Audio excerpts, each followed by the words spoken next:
तो मैं अभी घर पहुंची हूँ 6 घंटे के रास्ते के बाद। और मैंने सोचा था कि मैं अब नहाऊंगी और फिर ये पोस्ट करूंगी, बट मैं पहले कर देती हूँ क्योंकि मुझे पता है मैं इसके बाद 1 घंटा रोऊंगी और फिर शायद नहा के और थोड़ी देर नींद पूरी करूंगी या कॉल्स पे कोऑर्डिनेट करूंगी, पता करूंगी कि कितने बजे निकलना है, कैसे अब आगे चीज़ें हैंडल करनी है। कुछ चीज़ें ऐसी मैं बताना चाहूँगी ताकि लोगों को समझ आए कि ये मेरा ऑन ग्राउंड एक्सपीरियंस था और ये चीज़ें अब मुझे इतना अंदर तक बदल चुकी हैं कि मुझे नहीं लगता कि मैं लाइफ में कभी भूल पाऊँगी इस दिन को, लास्ट कुछ दिनों को। इनफैक्ट कंप्लीटली मतलब रिफॉर्म हो गया है मेरा अंडरस्टैंडिंग बहुत चीज़ों को लेके।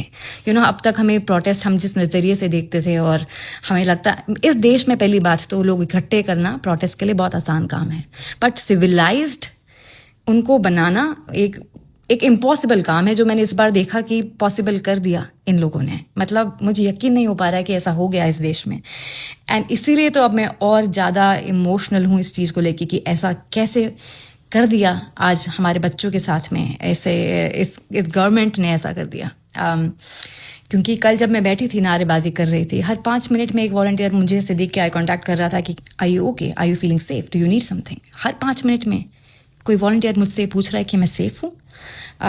इतनी भीड़ भड़के में इतनी चीज़ें यहाँ पे, जितना एग्रेशन है लोगों में, फिर भी एक भी इंसान ने गाली गलौज नहीं किया, एक भी इंसान ने फाउल लैंग्वेज यूज़ नहीं करी, किसी के बारे में भी कुछ बुरा नहीं कहा, सिर्फ नारेबाजी करी और सिर्फ इतना मिशन रखा कि हम यहाँ बच्चों के लिए हैं, हमें बच्चों के लिए लड़ाई रख रहे हैं। And that was such a clear message that I got from the whole experience.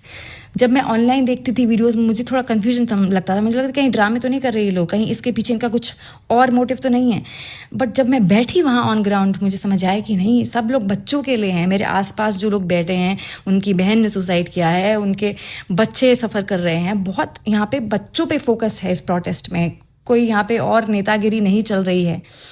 And that shifted a lot in me. And then today whatever happened, that's why it should break anyone who has a conscience. It should shake the core of your being if you realize कि 10-11 साल के बच्चों का sir फोड़ दिया गया, उनको जान से मार दिया गया, कुचल दिया गया। मतलब किस बात पे? और कोई मुझे ऐसे कह रहा है आगे बढ़ के कि अरे तो बच्चों को थोड़ी आना चाहिए था प्रोटेस्ट में। अरे बच्चों के लिए ही तो प्रोटेस्ट था, तो बच्चे क्यों नहीं आते? और हमने क्या किया आज भी पूरे दिन, जितनी धक्का मुक्की हुई। एक मोमेंट शेयर करूंगी आज के प्रोटेस्ट से, क्योंकि जैसे ही हम लोग जब पहुंचे थे, मैं पहली बात तो बहुत ही नींद में थी। मेरे दोस्त, मैं क्या बोलूँ, क्या अच्छे कर्म होंगे मेरे, मतलब उन्होंने मुझे संभाला है। हम लोग जैसे ही घुसे हैं, बैरिकेड बंद हुए और लाठीचार्ज शुरू हो गया।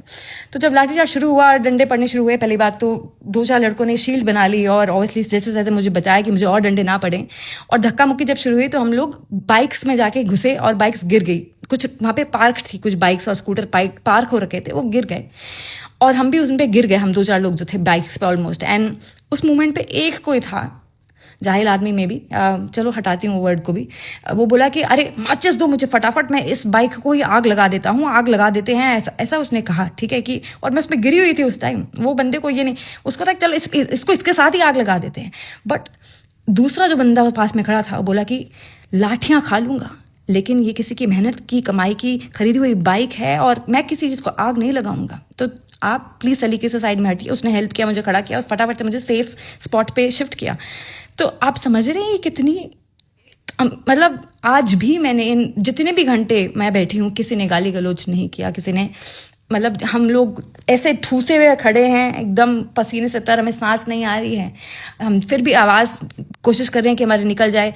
जैसे जैसे पंखा कर रहे हैं एक दूसरे को, जिसके हाथ में भी पंखा है वो खुद को नहीं कर रहा है, वो आसपास जो है उनको कर रहा है। इसे सिविलाइज्ड होना कहते हैं कि इमोशनल इंटेलिजेंस कहते हैं। तो इस देश में आप इतने लोग इकट्ठे कर सकते हो प्रोटेस्ट के नाम पे, करोड़ों लाखों लोग आ सकते हैं, ठीक है, जातिवाद को लेके या बहुत सारी चीज़ों को लेके आप इकट्ठे कर सकते हो, ठीक है, बहुत लोग हैं, आराम से आ जाएंगे। बट सिविलाइज्ड रहना ड्यूरिंग द प्रोटेस्ट क्या कभी पॉसिबल था? अब मुझे दिखा कि हाँ था, और हम हमारी साइड से बिल्कुल सिविलाइज थे, लेकिन हमारे साथ जो हुआ वो तो नाइटमेयर था, इनह्यूमन था एंड अनएक्सेप्टेबल था। सो डरना नहीं है बिल्कुल। और जो भी लोग अभी भी सोच रहे हैं कि अरे ऐसा, देखिए अभी अभी भी अगर आप डर रहे हैं तो फिर आप डरे ही रहेंगे पूरी ज़िंदगी। तो इस मोमेंट पे अगर आप कोई चीज़ छोड़ सकते हैं लाइफ में पीछे, तो वो डर को छोड़िए और हिम्मत करो और एक साथ रहो। मैं भी अभी बस फिगर आउट करूँगी, कोऑर्डिनेट करूँगी किसे क्या हेल्प चाहिए, और जैसे तैसे स्केड्यूल करके निकलूँगी। अभी मैंने 2-3 वैक्सीनेशन लगवाए हैं आज। थोड़ा मुझे रीबूट करना पड़ेगा खुद को, ताकि रिपेयर करना पड़ेगा बॉडी और माइंड को, ताकि जाके और लाठियाँ तो खा सकूँ, गिर ना जाऊँ। तो हाँ, और सवाल करो। आप अगर प्रोटेस्ट में नहीं आ पा रहे हो, अपने आसपास के लोगों से सवाल करना शुरू कर दो। उनसे पूछो कि प्रोटेस्ट क्यों हो रहा है, आपको क्या लगता है क्यों हो रहा है, और आप किसको सपोर्ट करते। आप मुद्दा छेड़ दो, लड़ाई कर लो लोगों से इस बारे में। मैं वायलेंस नहीं कह रही हूँ, लड़ाई इसके उनको अकाउंटेबल होल्ड करो कि आप सपोर्ट कर रहे हैं इन सब चीज़ों को। आप अभी भी इस गवर्नमेंट को सपोर्ट कर रहे हैं जो बच्चों को मार दिया, 10-10 11 साल के बच्चों का सर फोड़ दिया आज। कितनी शर्म की बात है यार। मतलब शर्म क्या बोलूँ, अब तो शर्म भी ऐसा वर्ड लगता है कि खैर। पर हाँ, बहुत चीज़ें बदल गई हैं इन कुछ दिनों में। एंड मैं तो हटा दिए लोग अपनी लाइफ से, और अब ऐसे ही करूँगी। मैं जिस भी टेबल पे बैठूँगी, मैं सबसे आगे बैठ के सवाल करूँगी, आप वही हैं ना जिनकी वजह से बच्चे मर गए। मैं तो बोल दूंगी, बेशरम होके बोल दूंगी, और निकल जाऊंगी वहीं से, या निकाल दूंगी उस रूम से लोगों को। अब जब तक आप नहीं सीरियसली लोगे इस मैटर को, तब तक चीज़ें हल्के में ली जाएंगी, और अब वो टाइम है ही नहीं कि हल्के में ली जाएं।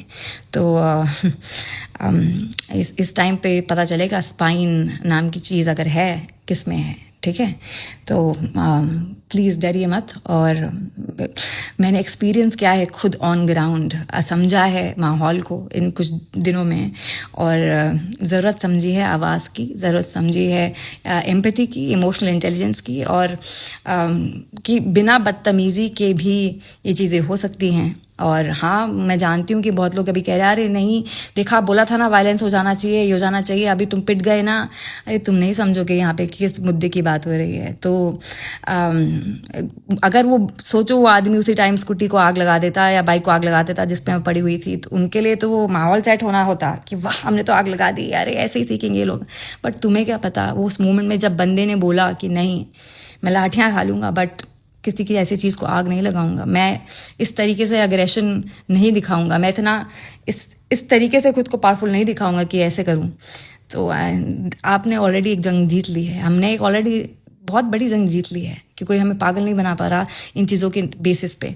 हमने रेज को कंट्रोल करना, हार्नेस करना सीख लिया है, और बहुत चीज़ें हैं जो आई थिंक अभी समझ नहीं बाकी हैं। तो देखते हैं अब तो क्या क्या समझ आता है।